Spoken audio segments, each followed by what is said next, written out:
All right, hello and welcome everybody to another episode of the Big Three on CPA TV. My name is Mihir Torsekar, and as always, I'm joined by my fellow senior economist at CPA, Andrew Rechenberg.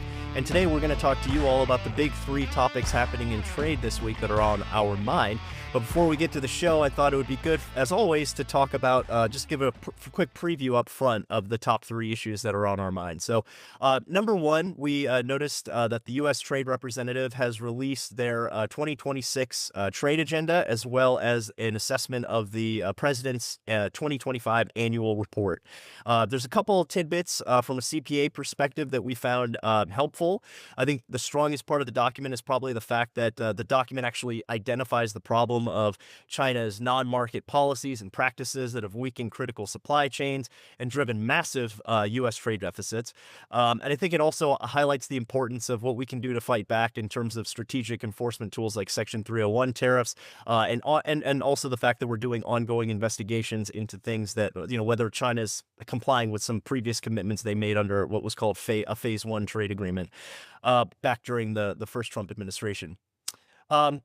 The second issue that we wanted to talk about, actually second and third issue, are the fact that the U.S. International Trade Commission has recently just initiated two statutory fact-finding investigations, one into the implications of revoking China's permanent normal trading relations status, which gives them, has given them ever since, for the past, let's say, 25 years or so, given them preferential trading access to the United States and other trading partners with the United States. And it's really caused all kinds of devastation. So we at CPA have been big advocates for revoking China's PNTR status. And so this is a study that we absolutely welcome. And then the third issue is another issue that we've been covering a lot on at CPA is the implications of China's growing biotechnology sector. Specifically, these ITC report is going to be looking at the impact of state subsidies from China on the biotech sector. So that's a quick preview up front. Let's get on with the show.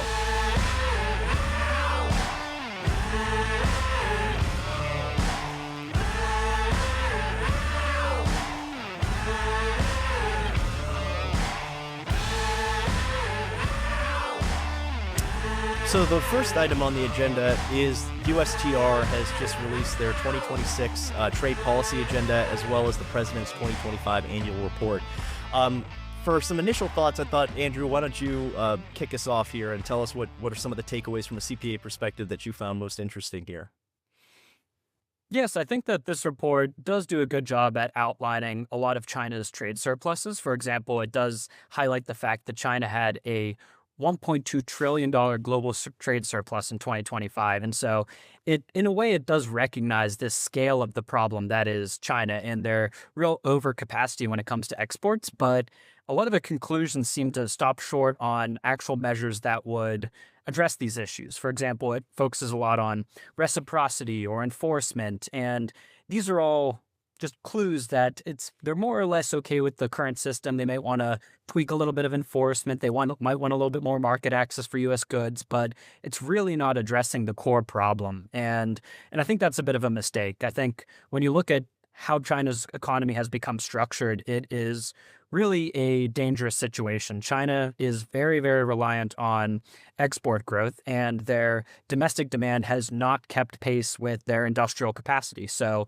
they have this suppressed demand at home, and they're forced to export all of this industrial overcapacity onto the world markets. And this is pushing down global prices. It's taking U.S. businesses out of service, in these very critical sectors, and it's also really mitigating the impact of a lot of the tariff defenses that we've actually been putting in place. For example, over the past 2 years, Oxford Economics just came out with a report showing all these different sectors where Chinese export prices have actually dropped by about 10 to 30% over the past 2 years. And this includes vehicles, basic metals, plastics, furniture, a wide range of sectors. And this is really blunting the U.S. tariff impact, even with what we've had in 2025. So I think it does a good job at outlining some of these real top-line problems with China's export capacity and their huge trade surplus, but it stops a little short from actually putting forth the policy solutions that we need going forward in order to address this overcapacity and actually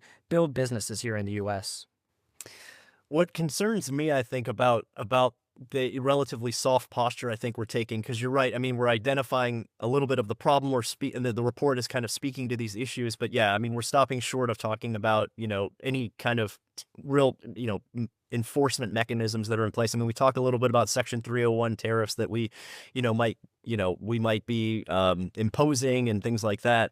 But I think the biggest concern for me is that we're trying to get a deal going, and it concerns me that we might kind of soft pedal some of these bigger, more critical issues. And of course, I mean, when it comes to China, I mean, the choke points that they have over supply chains. I mean, you think about China understands that real geostrategic leverage comes from these choke points, the parts of the global supply chain that they control, and that there are few, if any, other substitutes. And they have weaponized their control over those choke points, particularly with rare earths and critical minerals, where they have a dominant strategic position. And they have the ability to kind of paralyze whole industries and whole supply chains for the United States, not the least of which includes the defense industry. So how are we not mentioning anything about that? And that's what concerns me, because the truth is they have a chokehold on so many other industries, whether it's the active pharmaceutical ingredients that make up drugs that we consume every day, legacy semiconductors, just so many other things that I think we need to really be having a substantive discussion on it. We're at that point where we can't just be talking about, just window dressing on this stuff. We really need to start talking about the practicalities of, like, okay, what do we do about this, and how do we, address Chinese overcapacity in all of these sectors. So, yeah, I think it is much remains to be seen here. I just hope we're not being naive about this, about like our ability to strike a deal with China, because I don't think they're necessarily going to negotiate in good faith. So that brings me to, I guess you could say items 2 and 3 can kind of be bundled up a little bit, because it concerns the U.S. International Trade Commission, which has just released which has just initiated 2 fact-finding investigations into issues that are frankly right in our wheelhouse at CPA. The first is the implications of revoking China's most permanent normal trading relation status, the PNTR status. Andrew, I want you to talk a little bit about what you think about this study, and why you think it might be a step in the right direction. Yeah, I think that this study is really essential to understand what's actually been going on for the past few decades with trade relations with China, and also what it would look like moving forward if we were to revoke this PNTR status for China. And just to give a little bit of a perspective on what other studies have shown in this area, is the National Bureau of Economic Research studied what happened to employment in the U.S., specifically manufacturing employment, as one of the main causes and losses with this new trade relationship with China. And what they found is that from 1999 to 2011, the U.S. experienced net job losses of 2 to 2.4 million due specifically to this increased trade with China and this PNTR status that we granted them. This is a huge loss in jobs in the United States. And it's not just these direct jobs. Manufacturing jobs have some of the biggest employment multiplier effects in the economy. And what this basically means is that, you might have one factory job, but that often ripples into around 6 to 7 jobs extra in the economy, because you're paying those wages directly to that worker. And that also multiplies for if they go to a diner or a restaurant or coffee, or their taxes to help support local schools. But it's also not even their wages. That factory also has to hire suppliers that don't officially work there. The corporation itself has to pay taxes. And these are really economic building blocks that have been holding up economic communities across the U.S. that have collapsed. And so this has been really devastating. And that's a bit of the history that we're coming at this issue with, and considering revoking this PNTR status. And then it's also important to understand what exactly this would mean. If we did revoke the status, what would it mean on paper with our new trade relationship? And to put that a little bit in perspective, before the Section 301 tariffs with China, our average tariff rates with China were only about 2.5%. So very, very low, basically no barriers whatsoever. Mm-hmm. The Section 301 tariffs have raised this a little bit, but it's very product specific. It's not on all goods from China. And it's typically around that 25%, with some products higher than that at around 50%, but by no means the majority. What revoking this status would do is it would permanently move Chinese goods out of the column 1 and into column 2 tariffs, which would across the board raise these tariffs by about 32 to 38%. And this would be a permanent status, not a measure that Trump would have to put in place or something that could be changed administration to administration. This would be new set in stone tariffs for China. And I think this sort of move would actually be pro-market competition because people really underestimate how much China is a non-market economy. We're not competing in a free market with just other free firms in China. They're more efficient. These are firms backed by huge Chinese state funds, by a currency that's been manipulated in China, and all these subsidies that are dumping goods at below market prices in the US. By putting these tariff barriers in place, we're actually creating a more robust competitive environment in the US where US firms and manufacturing companies can actually thrive. Yeah, it's good that you mentioned the whole column 1, column 2 distinction. So the column 1 distinction, for those viewers who aren't necessarily familiar with what we call the harmonized tariff schedule, which is a list of basically all the products that are and merchandise goods that are traded and managed by the World Customs Organization. So column 1 tariffs are basically on the HTS harmonized tariff schedule is where the countries receive the lowest tariff rates in the U.S. tariff schedule. So that's where most of like the World Trade Organization members are fall into. In column 2, I think you could think of it almost want to think of it like the grown-up table and the kiddie table. So the kiddie table is like the column 2 where you've got like the malcontents like Cuba and North Korea. Some of the folks, and I think maybe Russia, Belarus might be in that category as well. And when you think about some of the what the implications are of being in that, kind of put in timeout. I've got kids, so that's why these analogies matter to me. You put them in timeout, so it's like the apparel tariffs are suddenly like 72%. Textiles go up to like 63%, as opposed to I think what Andrew mentioned.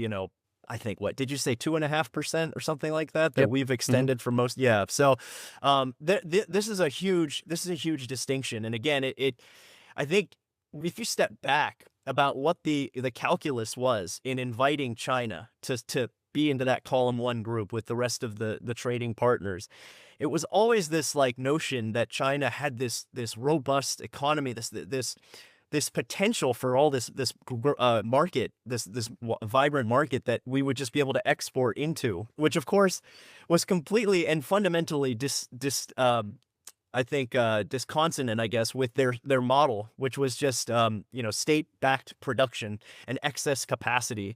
They're not a consumer economy; it's a Marxist kind of orientation, not a capitalist orientation. So, just the idea that this was ever going to work was just kind of just farcical to begin with. I think just a lot of wishful thinking, and frankly, both parties were ascribing to this kind of nonsensical arrangement, which put us in this place. So I think it's suffice to say, I think we can all agree that revoking PNTR is long overdue.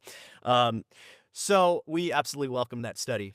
And so let's wrap up with the third item on the agenda, which is another, again, item at CPA that we have been working on. Is this whole issue of biotechnology. China's biotech sector has been really gaining ground on the U.S., frankly.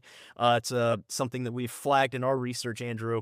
So talk a little bit about what maybe the ITC study is looking at here and why we're so supportive of this kind of analysis.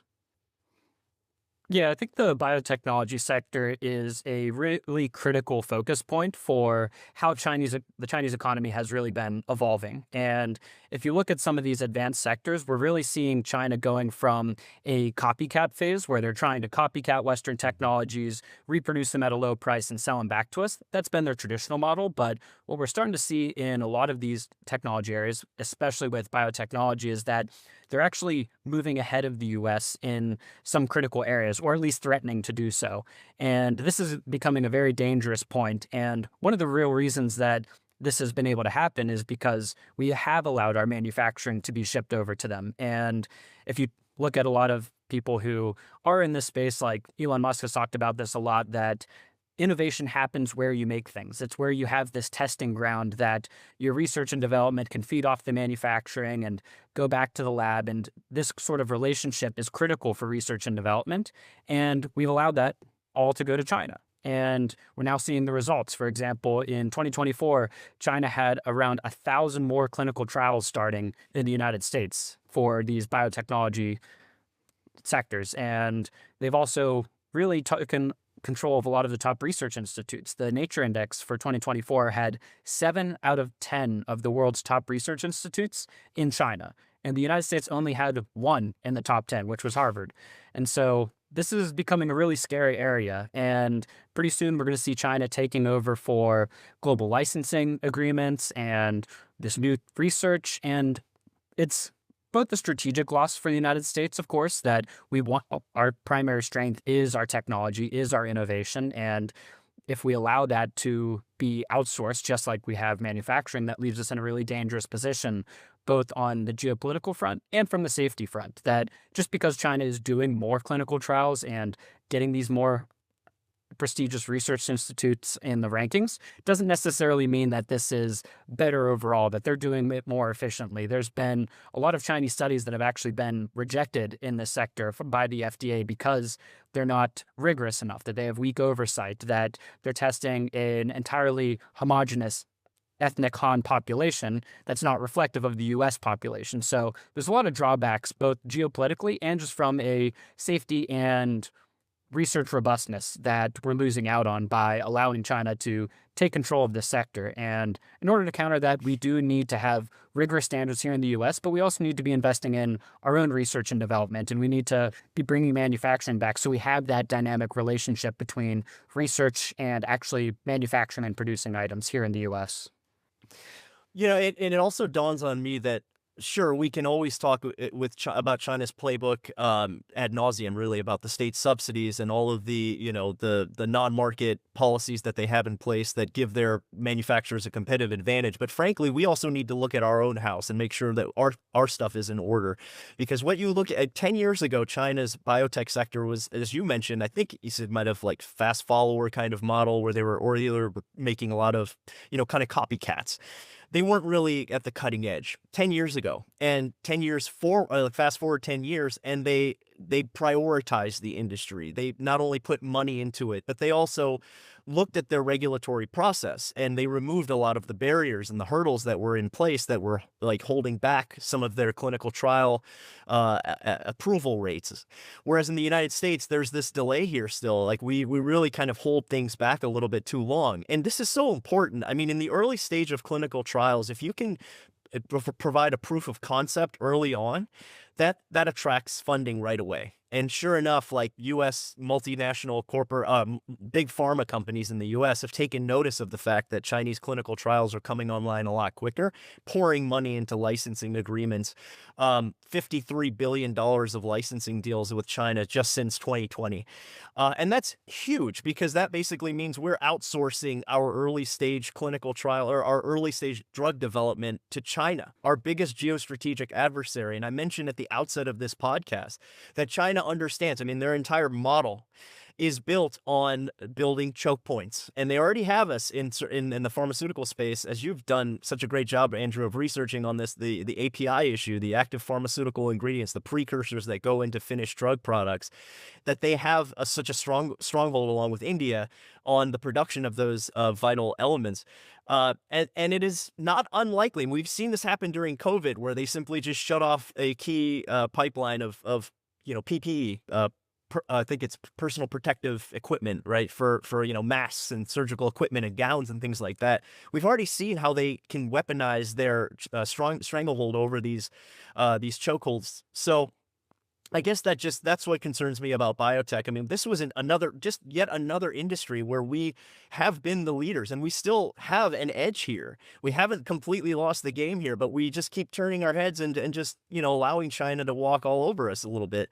And I also want to point out the fact that, when I say get our house in order, in addition to regulatory barriers that we need to look at removing, I'm concerned about the fact that we're cutting NIH funding, like National Institute of Health funding, that helps make us like in the vanguard of this kind of research. And we can't shoot ourselves in the foot because we're thinking, oh, well, we're going to save a couple dollars and we have a big fiscal deficit or something like that. I mean, that to me is not forward thinking. So we really need to take these issues seriously. Obviously, we're very concerned. You don't need to convince us that this is a big issue.